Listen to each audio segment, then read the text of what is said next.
આવનાર દિવસોની અંદર જે લોકો પણ આજે જે પાર્ટીમાં હું હતો, આજે દુઃખ સાથે કહેવું પડે છે કે મેં 5 વર્ષ મફતમાં હાથીપણું કર્યું, અમારા ખેડૂતોની ભાષામાં કહીએ તો બદલામાં જે મળ્યું છે એ પણ ગુજરાતના ખેડૂતોએ જોયું છે. મારી વાત તો એટલી છે કે હું કોઈ પાર્ટીના મેન્ડેટ પર ચૂંટાઈને મેં પાર્ટી છોડી દીધી હોય તો મારા પર આક્ષેપ થવો જોઈએ. મેં તો મફતમાં હાથીપણું કર્યું હતું, શું કામ મારા પર આક્ષેપ કરો છો?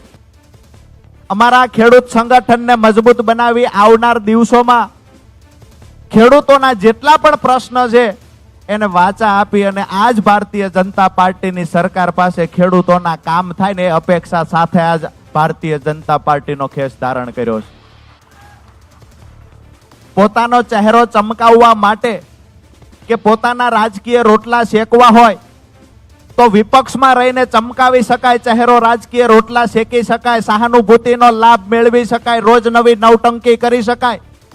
પણ રાજુ કરપડા માટે નવટંકી કે ચહેરો ચમકાવવો વિશેષ નહોતો. મારા માટે વિશેષ એ હતું કે મારા ખેડૂતોના પ્રશ્નનું નિરાકરણ કેમ આવે, કેમ કરીને અમારા ખેડૂતો ગામડામાં વસી રહે, કેમ કરીને ગામડાઓ ટકાવી શકાય. તો સરકારની સાથે મળી અને સરકારની જે સાચી અને સારી યોજનાઓ છે એને દરેક ખેડૂતના ખેતર સુધી પહોંચાડીએ, ખેડૂતને લાભ અપાવીએ અને આવનાર દિવસોના જે પ્રશ્ન ખેડૂતના હશે એ સરકારમાં રજૂઆત કરીને સરકાર થકી ખેડૂતોના પ્રશ્નોનું સોલ્યુશન લાવશું. આ સપના સાથે આજે ભારતીય જનતા પાર્ટીમાં જોડાયા છીએ. અહીંયા મારી સાથે જે પણ મિત્રો ઉપસ્થિત રહ્યા છે, ઘણા બધા મિત્રોએ ટેલિફોનિક રીતે પણ મને શુભકામનાઓ પાઠવી છે, સતત મને સાથે છીએ એ આશ્વાસન આપ્યું છે.